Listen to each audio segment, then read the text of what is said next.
Hello everyone. Welcome to my channel Mental Health with Priyanka. I am Priyanka Banerjee, counseling psychologist.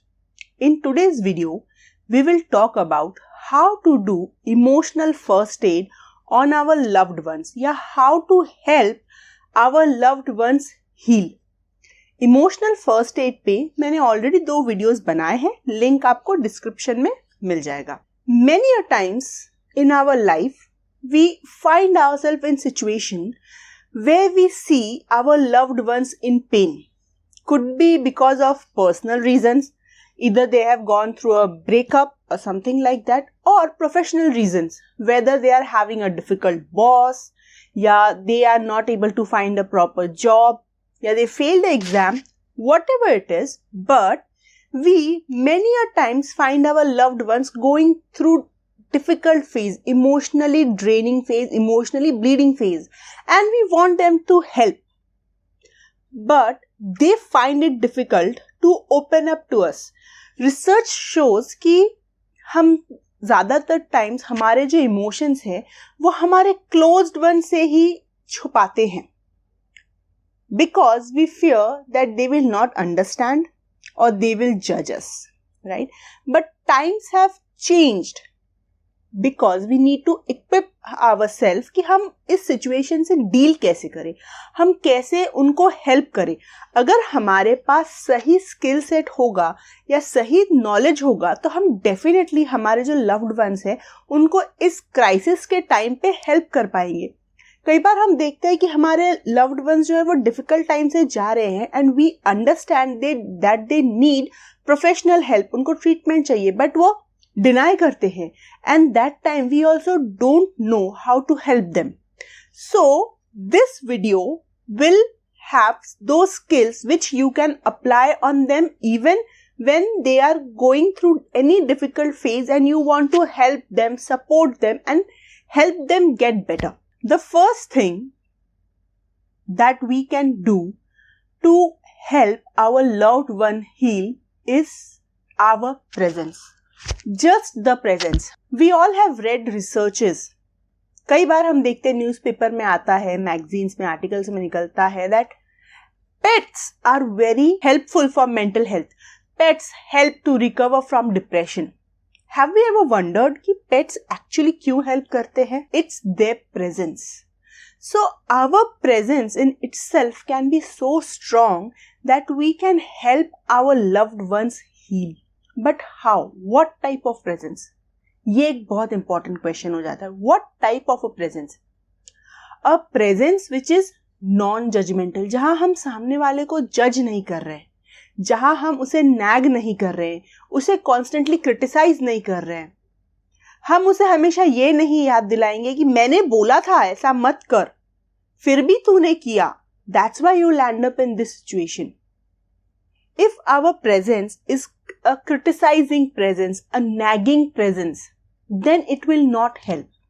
So present in itself can be so powerful that it can help our loved one heal. But the quality of the presence matters the most. अब देखिए, जब पेट हमारे साथ होता है तो वो किस टाइप का प्रेजेंस देता है. वो कभी हमको पुश नहीं करता है, अरे 12 बज गए जा नहाने जा, 3 बज गए खाना खाने आ. It accommodates. हमारा मन नहीं कर रहा है, वी आर फीलिंग सैड, हम बेड पे पड़े, वो आके हमारे पैर के पास सो जाएगा. So that helps. वो हमको कडल करते हुए हमारे पास चिपक के सो जाएगा. So that kind of a presence way we are not being judged. If you can provide your loved ones with this kind of a presence, it itself will help him और her heal.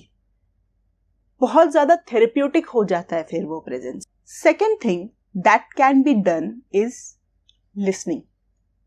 Now this is very easy to say but very difficult to administer. जब हम emotionally upset होते हैं, we don't think logically a lot. So जो हमारे मुंह में आता है हम बोलते जाते हैं. It doesn't make a lot of sense and sometimes we end up blaming everyone around us. सो जब क्या होता है कि सामने वाला जो डिफिकल्ट सिचुएशन में है, इमोशनली हर्ट है और वो इस तरीके से बात करता है, हमको ब्लेम करता है, we also get triggered and we also start blaming them. So this situation will not help anybody. In fact, it will add on more. Now, let's assume that you have a jar and you want to fill something in that jar. कहीं आपके पास शायद एक jar of cookies होगा. आप market से जाके cookies लेके आए, आपको वो जार में वो कुकीज भरना है. आप क्या करोगे? आप देखोगे जार में अगर पुराना कुछ कुकी है, आप सब में पहले उसको पलटी करके बाहर निकालोगे. Then you will clean the jar with a cloth and then you will refill it with the fresh cookies.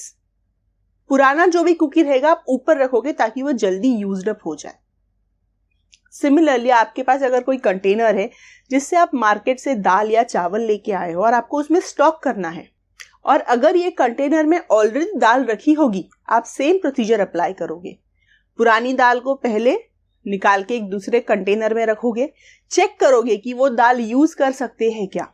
अगर कर सकते हैं तो उसको आप नई जो दाल आप ले आए हो मार्केट से उसके ऊपर डालोगे ताकि वो पहले यूज्ड अप हो जाए. क्योंकि वो अंदर रहेगी, नीचे ही रहेगी, तो उसमें कीड़े जल्दी लगेंगे और वो कीड़े फिर ये फ्रेश दाल को भी खराब करेगी. सिमिलरली हमारे हार्ट के अंदर, मन के अंदर जितना भी सारा मैटर, मटेरियल स्टफ्ड है, जितना भी कुछ हमको अंदर बोलना है, वो अगर बाहर नहीं आएगा तो हम कितना भी उसको अच्छी बात बोले, समझा के बात बोले, इट विल नॉट अफेक्ट. तो वो सारा बाहर कैसे आएगा? Only when the front person speaks. और वो कब बोलेगा? वो तभी बोलेगा जब उसे ऐसा लगेगा कि नहीं, सामने वाला मेरा पॉइंट समझ रहा है, सामने वाला मुझे सुन रहा है. हम जनरली क्या करते हैं? We wait for our turn to speak. मुझे कब बोलने मिले, तुम रुको, मेरी सुनो. सो लिसनिंग सुनने में बहुत इजी स्किल लगता है, बट प्रैक्टिस करने में बहुत डिफिकल्ट है. बट जो इसको सही तरीके से कर पाए वो बहुत ज्यादा हेल्प कर पाते हैं अपने लव्ड वंस को. So practice listening. उनको सुनने की आदत डालिए, बट हमको जबरदस्ती भी नहीं करना है. तू शेयर करना, प्लीज मुझे बोलना, सुनना, मैं सुन रही हूं, प्लीज तू बोलना, ऐसा भी हमको नहीं करना है. We have to give them their own space. जब वो कंफर्टेबल रहेंगे वो खुद से ही हमारे साथ शेयर करेंगे. उतना पेशेंस हमको उनके साथ दिखाना होगा. थर्ड स्किल जो आप यूज कर सकते हो इज एक्सेप्टेंस. उनके साथ साथ उस पॉइंट पे उनकी पूरी हैबिट को भी एक्सेप्ट कीजिए. सबको ना हर्ट एक्सप्रेस करने का या इमोशनल ब्लीडिंग एक्सप्रेस करने का तरीका अलग होता है. कोई बहुत रोएगा, कोई बिल्कुल नहीं रोएगा, कोई बोलेगा, कोई चुप हो जाएगा, कोई गुस्सा दिखाएगा, कोई बात ही नहीं करेगा. कोई बहुत सोएगा, कोई स्लीपलेस हो जाएगा, कोई बहुत ज्यादा फ्रेंड से मिंगल करना चाहेगा, कोई एकदम विड्रॉ कर लेगा. So everybody has their own style of dealing. We have to accept their style. हम उन पे अपना स्टाइल नहीं थोप सकते कि ये टाइम पे ये करो, ये टाइम पे ये करो. They know what has to be done, but right now they are not in that mental frame, in that mindset to do things in that organized manner. So we have to accept that. And अगर हम उनको accept ही नहीं कर पाएंगे, हम उनको help कैसे करेंगे? तो हम उन्हें एक्सेप्ट करेंगे, ये उन्हें हम कैसे समझाएं? जब हम उनके उस पॉइंट पे हैबिट्स भी एक्सेप्ट करें.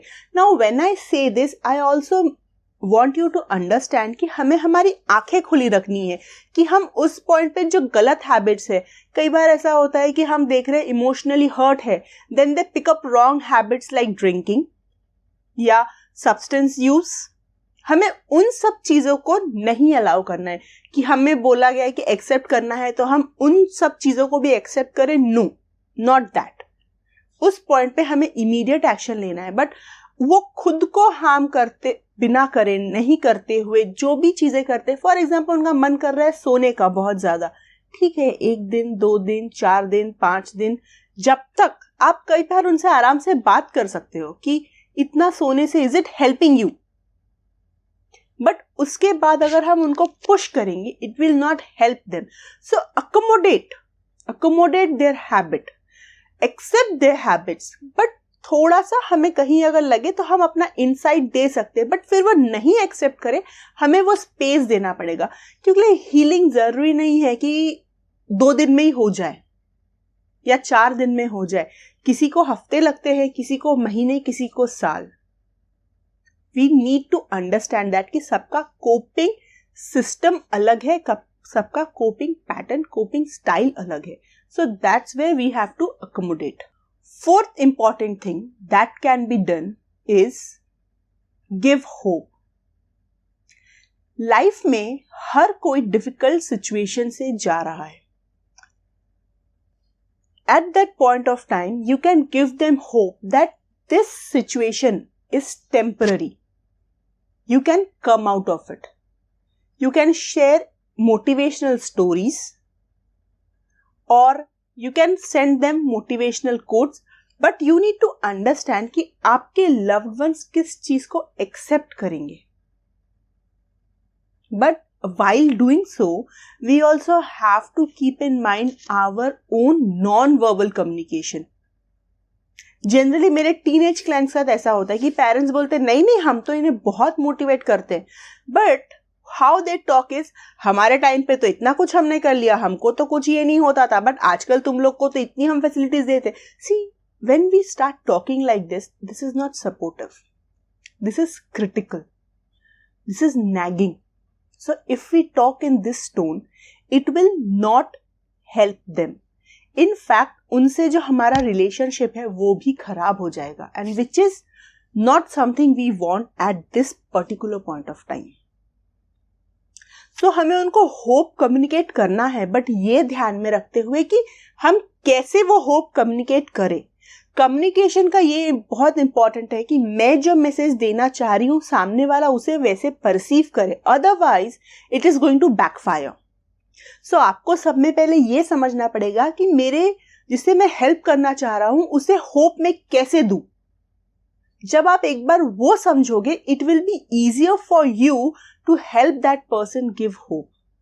And once we can give hope to that person, we will automatically see that वो individual जो है अपना mal adaptive behavior सोच के छोड़ के day to day life में वापस आ रहा है, day to day routine में वापस आ रहा है, which is what we want.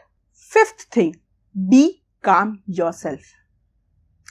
हम जब हमारे loved ones को तकलीफ में देखते हैं ना, हम खुद भी बहुत agitated हो जाते हैं, और जब हम भी एजिटेटेड हो जाते हैं ना हमारी लॉजिकल थिंकिंग भी टाटा बोल देती है.